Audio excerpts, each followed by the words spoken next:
It's a breaking point in U.S. and global economic history just hours after the U.S. Supreme Court struck down one of President Donald Trump's signature trade policies. He fired back with a new plan that could reshape global markets on February 20, 2026.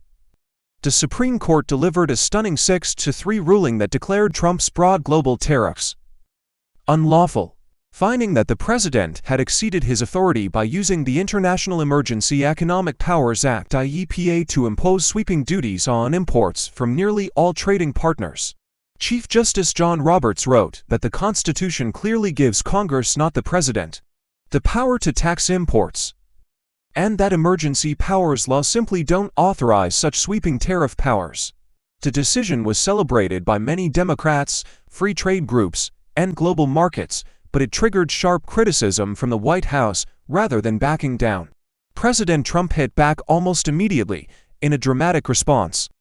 Trump announced that he would impose a new 10% global tariff under a different legal authority, Section 122 of the Trade Act of 1974, allowing him to levy a blanket tariff on all countries for up to 150 days without direct congressional approval. Trump argued that this move doesn't signal retreat, but reinforces U.S. economic strength, saying that the Supreme Court decision did not kill tariffs.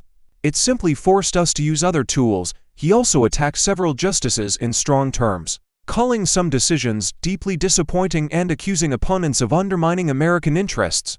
This new tariff is not a repeal of all previous duties.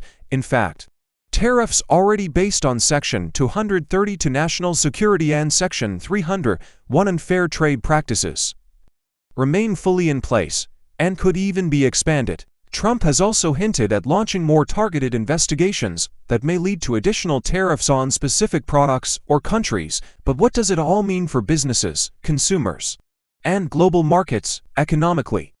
A 10% global tariff is a heavy tax on imported goods, and it will push up prices for everything from electronics to clothing, especially in the short term. Many U.S. companies argue that they're the ones who end up paying tariffs, not foreign exporters, which can hurt profitability and supply chains. Politically, this move is a direct executive challenge to the Supreme Court's authority, raising fresh questions about the balance of powers between the presidency and Congress. Some lawmakers on Capitol Hill have already signaled they might push back, suggesting that if tariffs are to become a long-term policy, Congress must be involved. Globally, trading partners like India, ASEAN countries, and European nations are watching closely. Many will now have to pay the new 10% duty, which could complicate diplomatic and economic relations in key industries like tech, automobiles, and agriculture. And there's another twist. What happens to tariff money already collected? More than $175 billion had poured into U.S. coffers under the old tariff scheme, and now exporters and importers are lining up lawsuits, arguing they deserve refunds. This story is far from over. Legal battles, market reactions, and political fights are just beginning, and every update could send shockwaves through the global economy.